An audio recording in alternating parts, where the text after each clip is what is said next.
My name's Tony Nicholson. I was an 11-year-old kid when this car was running around and reading about it in the magazine, and there I was 30 years later, 40 years later, actually working on these cars. I feel really, really proud and honored that I am able to keep these cars running to original specification. A Formula One car is so much easier to work on than a Can-Am car. I worked in Formula One and pro racing for many years, and I thought I knew everything, and then I ran a Can-Am car and it just kept breaking. It took me a year to stop the car breaking.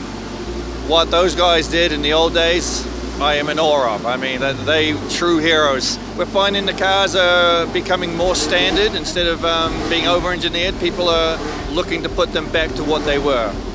They realize the history of the cars themselves, and they want to put it back to that because it's good for the next generation of people to look at.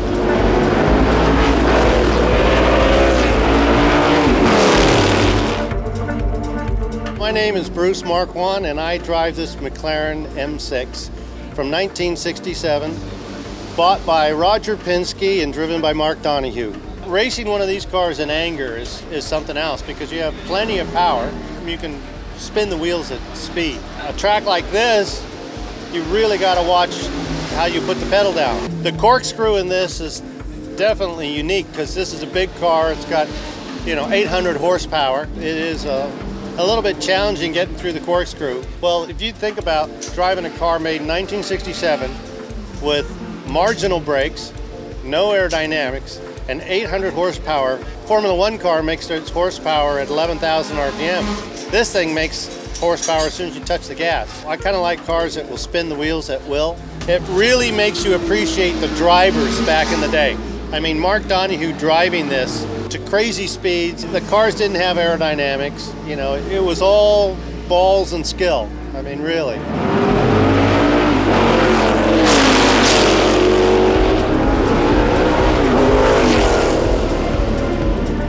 Name is Robert Ryan. It's a McLaren M6B, 1968. I bought this car in 1997.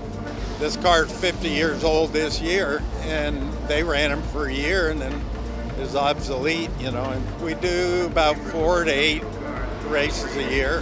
One year we went to New Zealand as a tribute to McLaren because they don't see these cars over there. They're raced here in North America. So we were there, we did 3 races back to back there.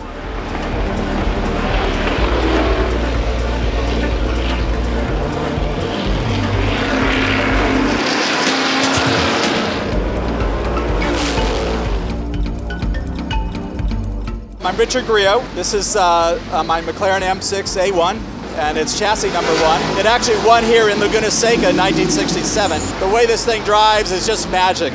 I mean, you really realize how much they kicked ass back then. Just going through the corkscrew, it's so balanced. It's just balanced everywhere. And going over the hump in turn 1, it's just really planted. Most cars just get a little sketchy up there, especially when the wind's blowing, a little more air under the chassis. This just like hunkers down, and it's a better handling car probably than 90% of the cars out there, I would think. It's absolutely bizarre when you put yourself back in 1967 all over again. And that's what's the magic here. I mean, it's Bruce McLaren's car, for crying out loud. I don't think he's like on my shoulder telling me what to do, but I mean, you definitely feel the legacy with this car, and it's just amazing. It's just amazing.